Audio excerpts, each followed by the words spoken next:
Thank you very much for having me. This is my second year hosting a session for this area, so I'm definitely very excited to give you my knowledge and give anything that I can as you are all navigating what we know is effective communication is the idea of this workshop today. So definitely want to pass over what I've learned while I was at school, as well as things that I've learned in my profession and in my career. So as they mentioned with the background, so 2014, I graduated from Fordham with my bachelor's of public accounting, 2015 in taxation. I was a commuter student. So for me, one thing I always wanted to make sure is I needed to make sure I was present. And this was something where as a commuter, I wanted to do as much as I can. And that was getting involved in extracurriculars. And that was really what helped me learn what I wanted to do both professionally and personally. And professionally, it made me want to work in accounting, more specifically in the tax space, but also being able to work and network with individuals. So PricewaterhouseCoopers, or PwC for short, really did a great job of giving me that exposure. And it also made me realize once I was working in tax for a few years that I needed to try something different. And that's where I ended up segueing into being a recruiter at PwC. And then most recently moving over into Google as of August of last year, so August of 2021 within the PhD space. But what I want to talk about today is the effective communication. So what is effective communication? What are people thinking of when they hear the word effective communication? I want you guys to think about this, and we'll have a discussion on it in a little bit. But I want you to think about it. What is your definition of effective communication? How do you effectively communicate? What are your ways of effectively communicating, whether it's through verbal, whether it's through written? Think about these things because I definitely want to make sure I'm answering any and all questions that you may have and are looking to figure out as you're navigating how to be an effective communicator. So how did I focus on effective communication when I was at school? These were the main three things that I did. So one was part-time jobs. So as I mentioned before, I was a commuter student. So not only was I going to school, I also kept a part-time job.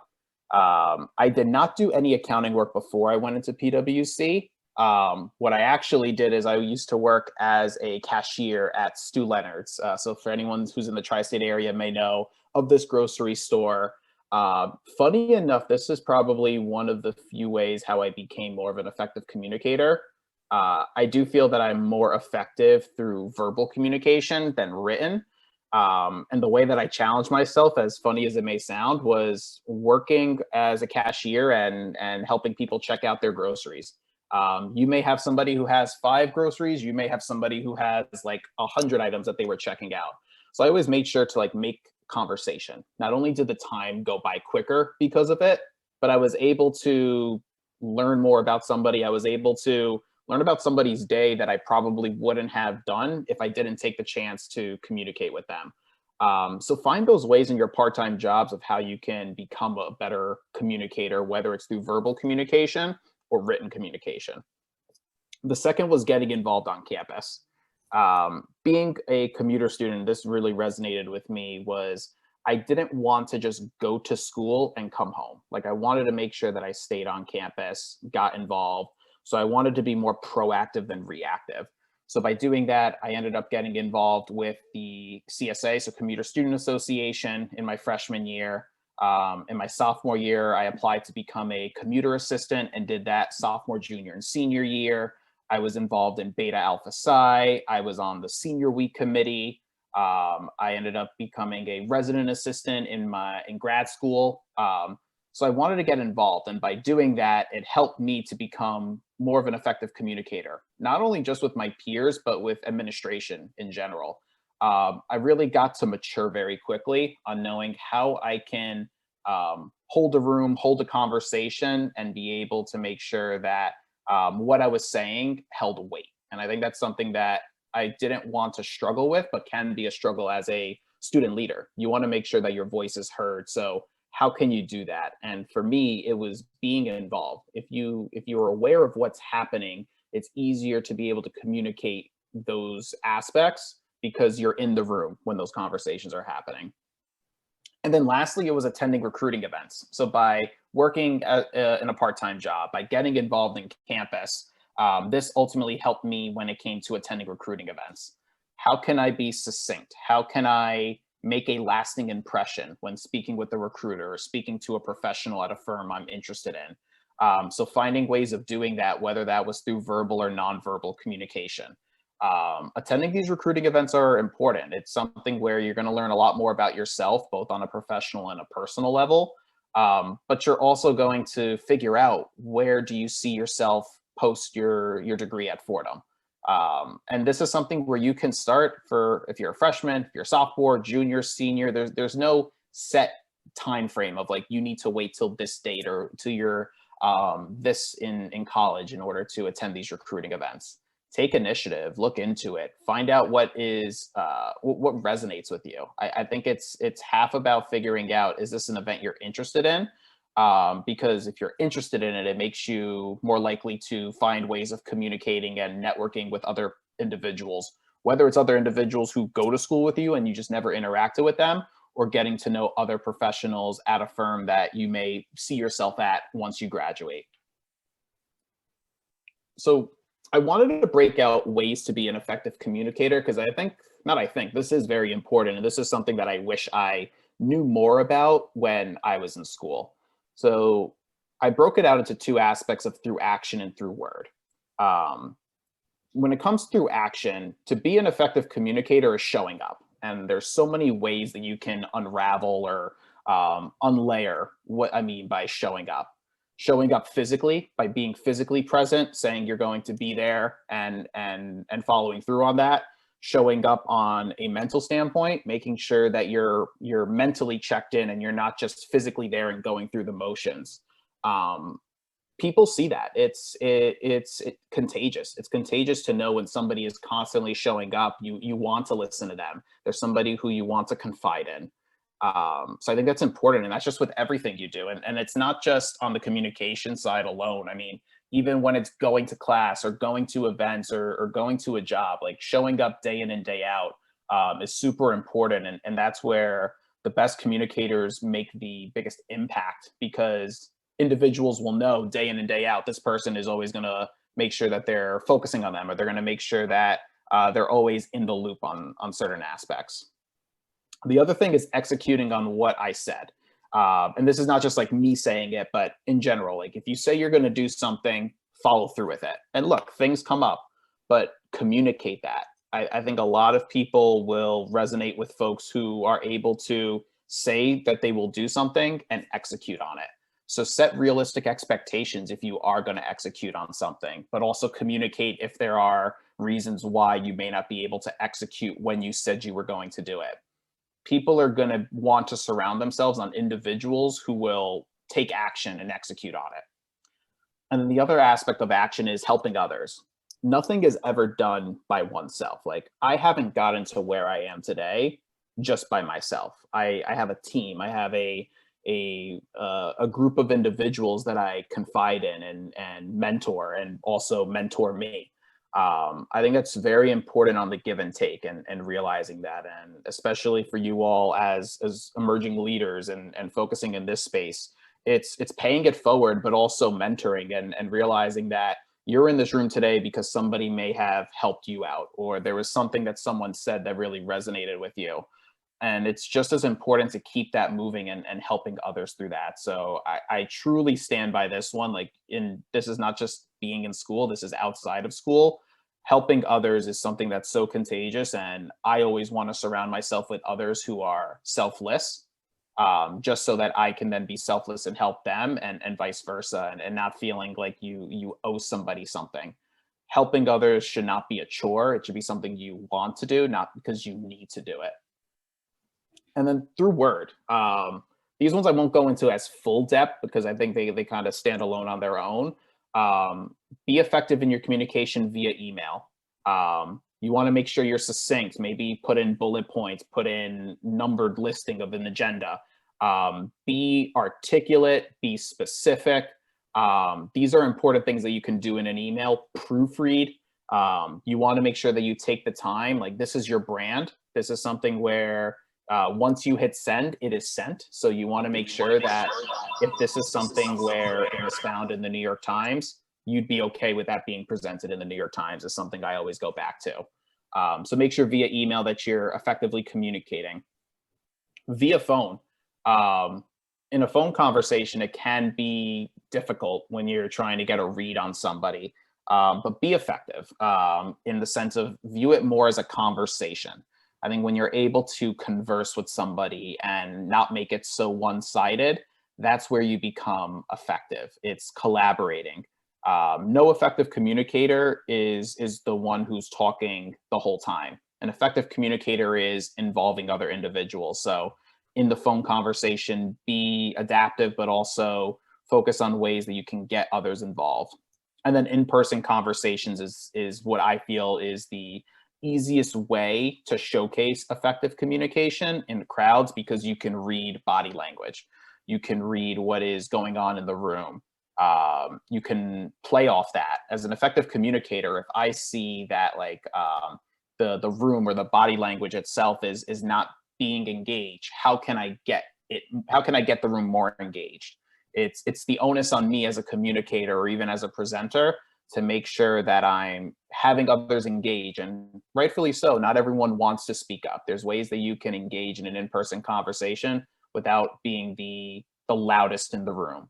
But there's ways that you can effectively communicate by bringing up other points or stating something that is applicable to you. So I think these are two things that you kind of need to view separately, because you can say one thing, but you can do another. But I do feel that when you separate them, they both have a lot of merit. That is something to keep top of mind the next time you're looking to communicate, whether it's through word or whether it's through action. So the other thing I wanted to mention is virtual space. And I think this is something where we are all still evolving. This is where we're all still learning on how we can best communicate in a virtual space. And honestly, it was something I struggled with. I am an extrovert by nature. So by me, I get energy by being around people and by talking. And I almost felt in the beginning when COVID happened, I was almost not as engaged, or I wasn't as engaging as I could be when communicating in a virtual space. And then I started to pick up on what I can do to be more engaging, both as an individual and things that I can control, or ways that I can bring the room together where it doesn't feel like we're behind a computer screen or behind a camera. So I wanted to break this up as how you can best communicate both as a presenter in a virtual space, but also as an audience member. So as a presenter, it's have a camera on. I think a lot of you would be very confused if I was doing all this talking right now, and as I was doing all this talking, my camera was off. Be able to have that eye contact. I think it still goes a long way in a virtual setting of showing that somebody is physically and mentally present in the room. So do your best to have your camera on, especially if you're the one presenting. Of course, if there's any issues with not having a camera on, I always say, like, apologies for not being on camera. This is the reason why I don't have it. You don't always have to give a reason, but make it known that you're aware, like, hey, even though I don't have a camera on, you recognize that. Find different ways to get audience engaged. And there's many ways of doing that. Where I've done as a presenter is start off with an icebreaker, engage in a poll, have open-ended questions where it leads into a conversation. Find ways where you are not the only sound that is going off in the room. Engage, have conversation, collaborate, because by doing that, it's just going to make not only whatever the topic is more enjoyable, but you'll find that you'll take out a lot more from the conversation based on other people's perspectives being voiced throughout. And then have an agenda. I think a lot of times what I had struggled with when I was a student leader is that I just felt that if I showed up to the room, I'd be okay. Like, I show up to the room, I have an agenda. But it goes a long way just having like a few bullet points of what you want to discuss. It keeps everyone on track. It doesn't railroad the meeting, because before you know it, if you only have 30 minutes, you may lose 20 minutes just for rambling on about something that just is irrelevant in the reason why everyone's in the room. You want to be conscious of people's time, just like they want to be conscious of yours. That's something I am very big on, is I don't want to waste people's time if there's other ways they can obtain the information. So have an agenda, be direct, be intentional. And that's how you're going to be able to communicate to your audience members in the virtual space. As for an audience member, as I mentioned before, have your camera on if possible. And granted, what's so great about all these virtual events now is you have the accessibility to more events, even if you weren't able to physically get there before. So I am a big believer where I understand, like, look, if you can't have your camera on, I respect it. But the more times you can have your camera on, the better. It goes a long way. As somebody who does a lot of presenting and also has been in the space as an audience member, it's recognized. And it's not something that's always brought up maybe in the moment, but it's recognized. And I think that's something where you want to be recognized or recognizable for that. Be fully present. There have been many times where I myself am in a event or in a virtual setting or in a virtual space, and I'm not fully present, whether it's because my phone's going off because of emails, or I need to figure out what I'm going to cook for dinner. So I'm trying to like think about what ingredients do I need to get at the store to cook dinner. Be present. You dedicated that time in being there. So dedicate those 30 minutes, 45 minutes, 1 hour, and the rest can be dealt with afterwards.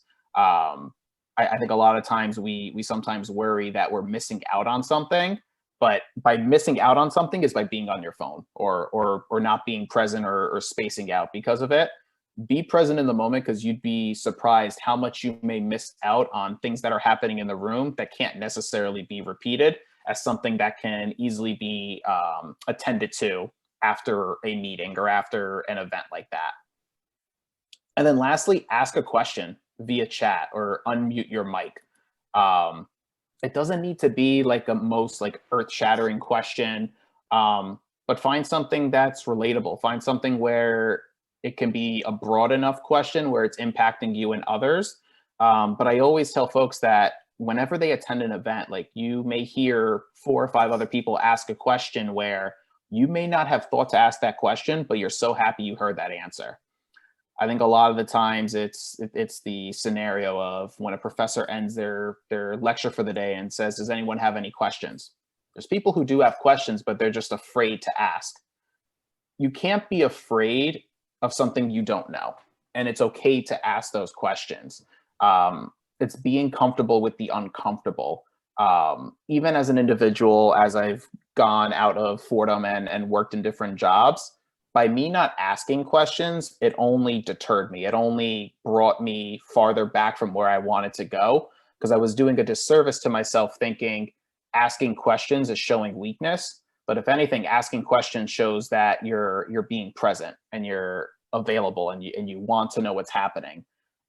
So engage in that. Ask the questions. It doesn't, like I said, it doesn't need to be earth-shattering, but what do you have to lose by asking a question? And a lot of the times it's nothing. When we take a step back, it's almost, we're just in our head most of the time about it. And if you're thinking of the question, there's a pretty good chance there are a few other people around you who are also thinking the same thing or something similar along those lines from a question perspective.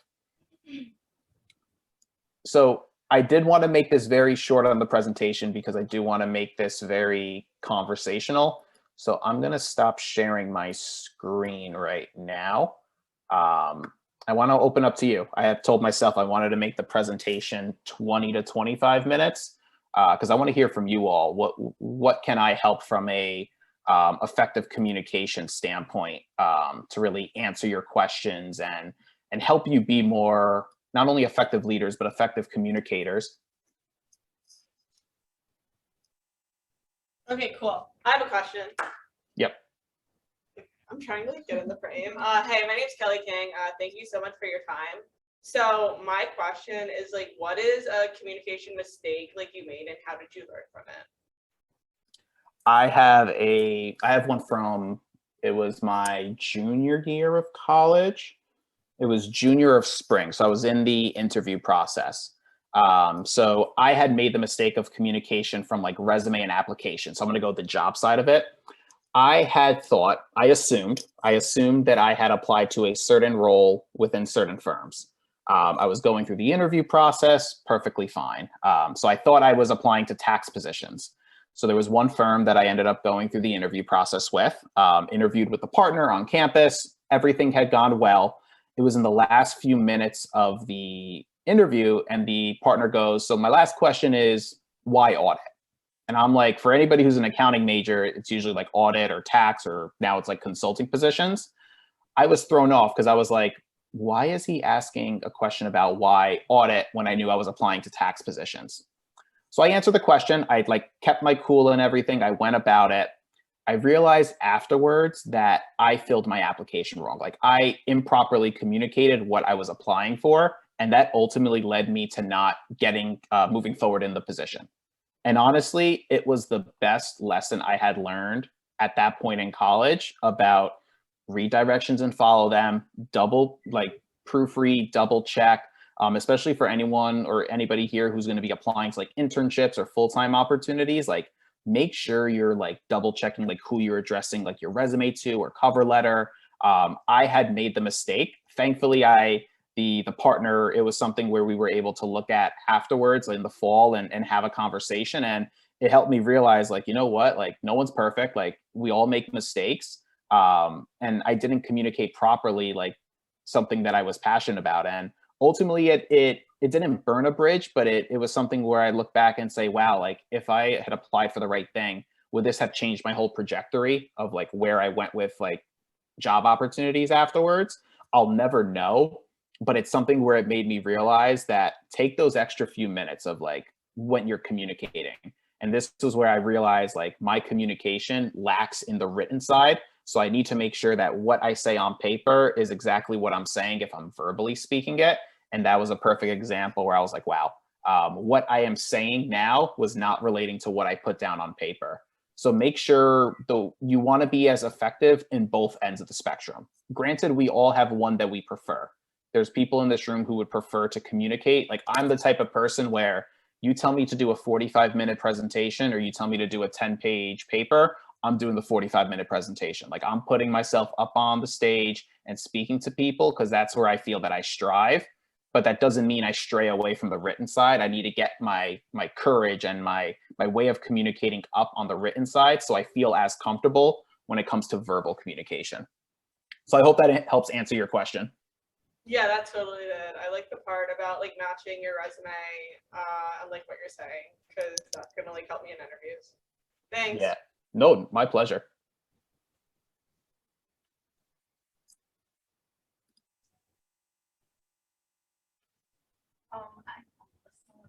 I don't know, but my name is Maria and I have a question.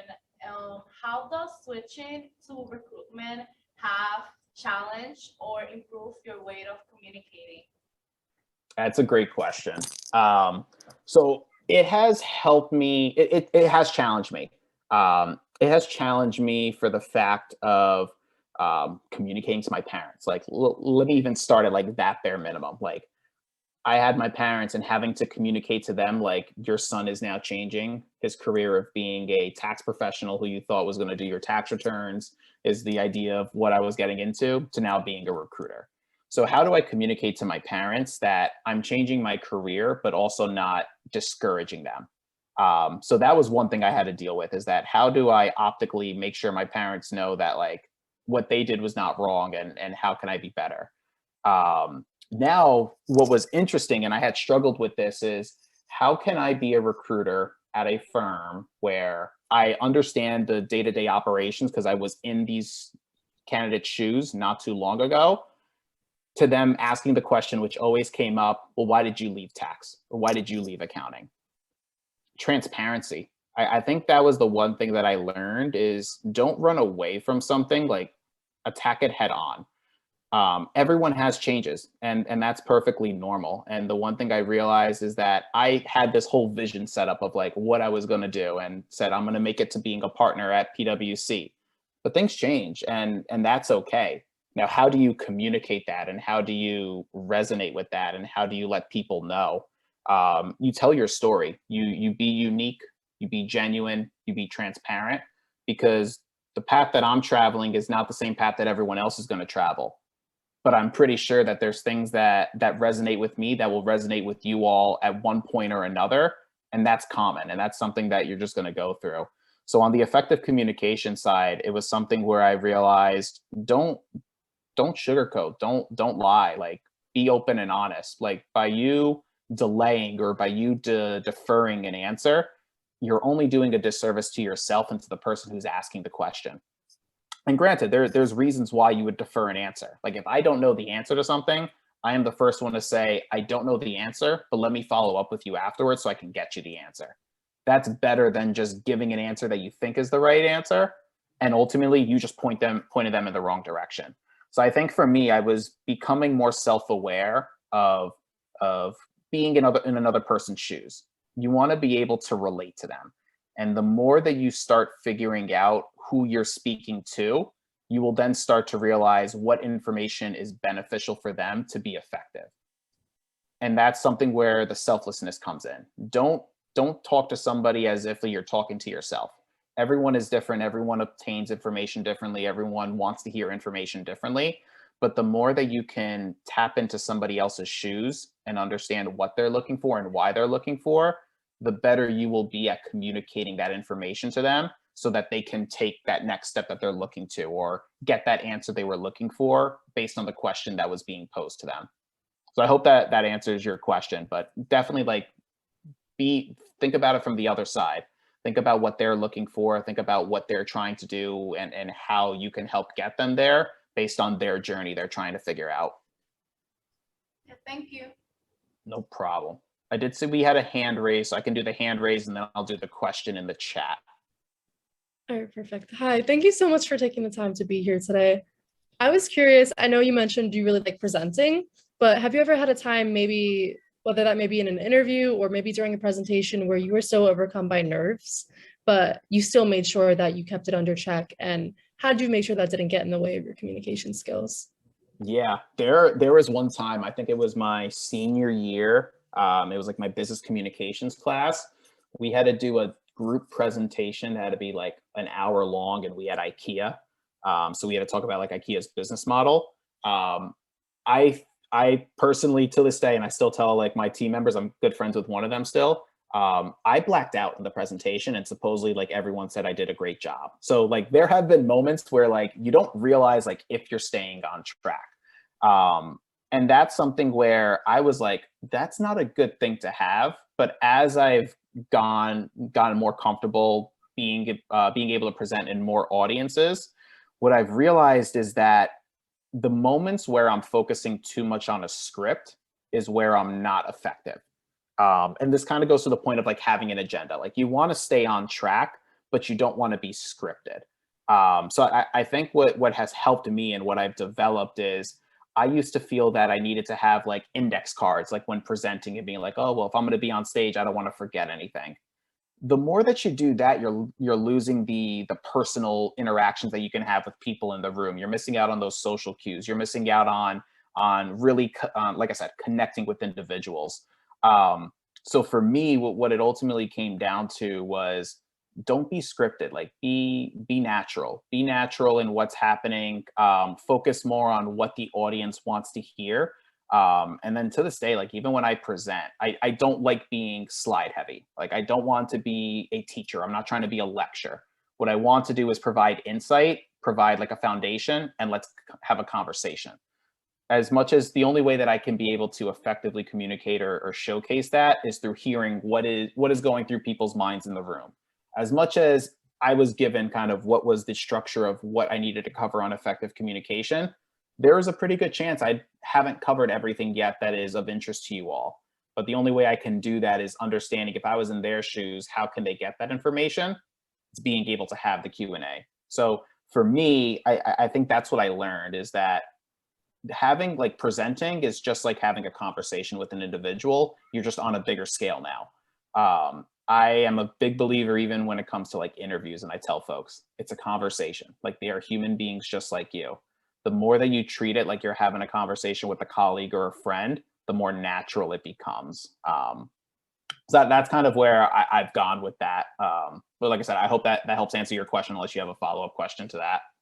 Yeah, that's perfect. Thank you so much. Perfect. Let me just jump in the chat.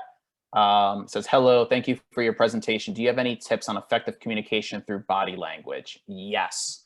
I am personally not doing this right now, so I'm going to keep on that. Have be like presented. Like I've been slouching this whole time. Like make sure that you're interested in who you're speaking with, what you're speaking about. I'm a type of person where I get engaged, I get closer and closer to the screen, but that's one way of showing body language. The Italian and Spanish in me is always using my hands. So it's underneath the screen right now, but I am one where if I was in the room, I would be walking back and forth. I am not the type of person from a body language standpoint who likes to stay in the same place. But if I was in person right now, I would either be walking like up and down like the aisles right now and trying to have like a conversation that way. Or if there's a table where you're all looking straight at the computer at the screen, I'd be even sitting on there and having a conversation. So that's an important thing that I do for body language. For dress, that was something that I like quickly realized. It's not necessarily body language, but dress for your audience. Like, especially as a recruiter, I hated having to dress in like suit and tie, because you all as individuals are heading to class. You're not dressing business professional all the time. So I always made sure that I was in like jeans and a t-shirt, like company t-shirt, of course, or wearing like a quarter zip. Be more presentable that way, because it allows individuals to feel more comfortable to approach me and vice versa. I don't want it to ever be that like I am higher than you or I am greater than you. You want to make sure that you're level setting with them. So I think clothes is just as an important way of showcasing the body language.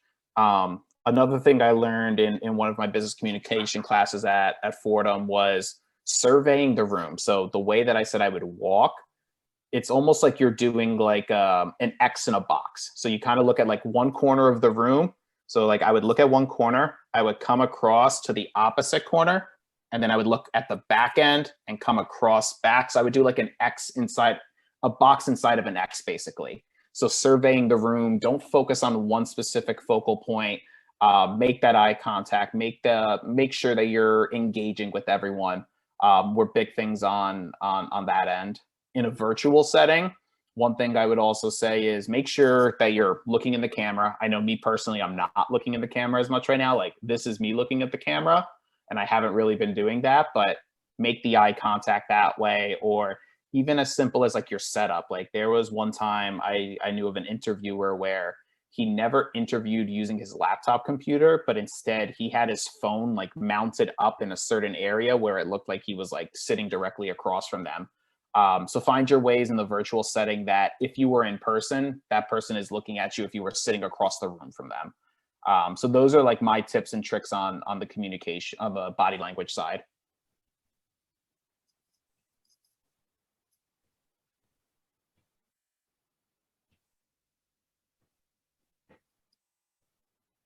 I think I covered all the questions in the chat right now. So I don't know if anyone wants to raise their hand, or if you're in the room right now, if you want to stand up and ask a question, I am all ears. Can you hear me? Yes. So I want to know if you're talking to someone who's like maybe in a very high end, like a high authority, or someone who you deeply. Oh, sorry. I'm like hearing it a little bit faintly. Any chance you could get a little bit closer to the, I don't know if it's the laptop that has the microphone for it. Sorry about that. No worries. Can you hear me? Perfect. Perfect. Yeah, I was wondering, like, when you're talking with someone who's like very high authority or whom you deeply admire, how can you make a good impression on them? And like, even if you like the other one, like you said, when you get the nerves, but you want to still, you know, be presentable, like how do you talk with someone who's very like above, I don't want to say above, but like who you're gonna make a good impression on, basically? Yeah. No, it's a great question. The hardest thing for anyone to do, especially when you're meeting somebody who's maybe like higher up in that sense, is an introduction. Like, the hardest thing you can say is, "Hi, my name is blank," because that is the first thing that you're saying to them. Like I said, it's getting comfortable with the uncomfortable. So in that sense, unfortunately, on like the hierarchy side, you're going to have to make that initial introduction before that person makes an introduction to you. So how do you go about in finding the right setting of doing so? And generally, I would say whenever you're meeting with an individual who may be of like higher stature, in person is the best way, in my opinion, because you leave multiple impressions. You leave the physical impression of showing and exuding confidence. You're able to articulate your knowledge and whatever you were looking to speak with them about, and it's rememberable. And you have the option of, if you're able to get their email, sending a follow-up email to them and pointing out something that was specific to your conversation with them. So for me, those are the three things that I would say of like leaving a lasting impression, especially for somebody who may be a little bit higher up. It's showcasing the confidence that you're going up and having an agenda. Like don't go up just to say, hi, my name is so-and-so. Like have like one or two things that you would like to ask or talk to them about in that conversation. Once you do that, you're building the rapport, and then it's the follow-up. It's one thing to build a relationship, it's another thing to maintain it. So the important part is not only just the initial conversation, it's what you're doing to continue the conversation afterwards. And it doesn't need to be like a 1 or 2 week like touch point every time, but rather how can you connect with them every 3 or 6 months? I think that's a ample amount of time in between conversations to make it where it's not overbearing, but you're also maintaining the relationship with that individual for future conversations or future advice from them. Thank you. My pleasure. Another question in the chat. How do you fill the awkward or silent pauses? So this is one of my favorites. I am okay with living in the awkward silence. Like, especially if I'm like posing a question to a group, I can sit there, I can stand in silence, but there are just individuals who don't like silence. I don't want to be an enabler. And that is something where I did catch on very early on with presenting or even just in communicating. I always didn't feel like I needed to fill the room. And I think that's something that a lot of people may think, is that I need to speak just to speak. And that's not the case. Speak because you have something meaningful to bring into the space. So if there's awkward silences, there's awkward silences. I think where it comes down to is if you're the presenter, or if you're the person who's leading the discussion, you need to know how to navigate that. You will be the individual who will probably break the silence if there is nothing, but break it by asking a follow-up question or asking a rhetorical question or asking like a yes or no question where people can either raise their hands or showcase like acknowledgement. I think the more that you engage the group in that, that's where you're going to have less awkward silences because of it. But it's a good thing. Sometimes awkward silences is like, wow, like this person is answering all the questions. So that's one way of looking at it. The other is maybe they're afraid to ask their question. So like I said, it's the onus on the presenter or that who's facilitating that session on navigating the awkward silence. But if you have nothing to say and you're not presenting, don't feel inclined like you need to say something either. If you know you have something meaningful and you know it's something that you want to bring into the room and you feel like other people are going to benefit from it, do it. But if you're doing it just to fill space, there's no need to enable that or feel like you need to do that. No, my pleasure. I have a question. So I'm Yulin, and I want to know what's something that you suggest we should not do when it comes to networking. Something to not do with networking. What I would say on the networking side is, well, first off, like show up for the right reasons. Myself as a recruiter, I've seen people who show up just for the free stuff. Like have a purpose, like make sure at the end of the day, if you're going to show up to do that, like make a diligent effort to like get to know somebody else who you haven't met, whether it's another classmate within Fordham, whether it's a professional who's there. I would say that for the networking. I think the biggest thing is from an attention standpoint, don't draw negative attention. And I haven't seen that. Like, I think there's been very, very rare cases where I've seen somebody like do something that they shouldn't be doing at a networking event. I think when it comes to networking, don't do it for the wrong reasons. Like make sure that you're going there because we all know you are all busy individuals. So make sure that there's a purpose and a reason. Another don't at a networking event is don't think you need to be there the whole time. And this is something that you might find interesting, but you may only have 15 or 20 minutes that you can attend the event. You're better off only going for 15 to 20 minutes than not showing at all. but don't feel that you can't leave a room or you can't leave a conversation. I think that's something where a lot of people get caught up in, and they think like, oh, like I'm stuck. If I came at 5, I need to stay till 6. Like, no, there's ways that you can excuse yourself from the room in a politeful and a professional manner. I think it's if you're doing it rudely is where it becomes a little bit bothersome, or yeah, bothersome is probably the best way of saying that.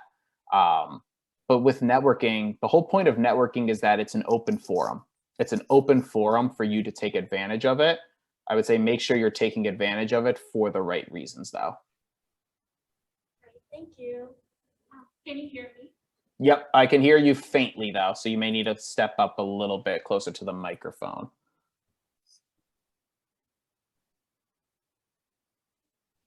Can you hear me now? Good. It's like that commercial. Can you hear me now? Good. Okay, first of all, thank you for taking the time to help us. This is Nafisa. My question is, let's say you interviewed for multiple companies and you have got an offer from one company that you like, but maybe there are other companies that you like more and you're kind of waiting for those decisions. Now, the company that has given you offer, like they are probably like asking you whether you will be joining them or not, or they have sent you an employment form. Now you don't want to sign it because you are waiting for the other offers, but you also don't want to lose it. So how would you go about telling your recruiters that you are very interested in their offer, but you just cannot sign it right now? Or how would you just deal with this situation in general? Yeah, no, it's a great question. It's transparency. It's transparency on both ends. So when you're talking to the recruiter of where you've received the offer from, it's letting them know is that, hey, like you're highly interested in the role that is being offered to you, but you want to make the best decision for yourself, and you're waiting on a few other interviews to wrap up so that you're weighing out all of your correct options. So it's being transparent with that recruiter and asking like, look, like I do want to be mindful and not holding up a spot. So how much extra time can I have in order to at least make the best decision for myself? On the opposite side, so you're waiting to hear back from a firm that you are probably more interested in than the one you currently have an offer in. It's level setting. It's understanding like, hey, like I just want to make sure that I'm not missing anything in the process. Like you can do that respectfully of asking the recruiters, like, I want to let you know that I currently have received offer from other firms, but I do want to see what happens after the end of this recruiting cycle or the end of this interview process. I just wanted to know if you had insight on when I would find out about a final update if I am receiving an offer or not. Transparency, transparency, transparency. Because as a recruiter, I would not know that unless you're bringing it up to me. I only know with what has been communicated to me. So even when I speak with candidates, I tell them, look, I'm not saying I need to know where you're getting offers from or where you're currently looking at, but as long as you let me know what your timeline is, that's the best way that I can help you throughout this recruiting process. If I know that we need to expedite the process, I won't know that unless you tell me it. So there have been times where I have a candidate, they're going in for an interview. They told me they didn't have any offers. And then right before their interview, they're like, hey, Joe, I'm withdrawing. I've accepted an offer elsewhere. And that's fine. But if you had told me, maybe we could have done something to expedite the interview process and everything like that. So this is something where you have full control in, and the control is being able to level set with all the recruiters and the companies you're with so that they know. No one will ever get mad of you being transparent with them because you're also taking into consideration what their role consists of, which is hiring folks. And if you are at least open and honest with them, they won't be as surprised if you do say no, because they will feel comfortable knowing that you were comfortable enough to have a conversation with them. So this is another one where it seems uncomfortable, but and this is the other thing I will say, if a recruiter is getting mad about this information, take a step back and see, is this really the firm you want to be a part of? Are you want to be a part of a firm that is not willing to have you see your options and do what's best for you? I think that's also something where you can catch as a red flag and see, are these people speaking to you because it's metrics driven, it's a chore, or are they fully vested in you?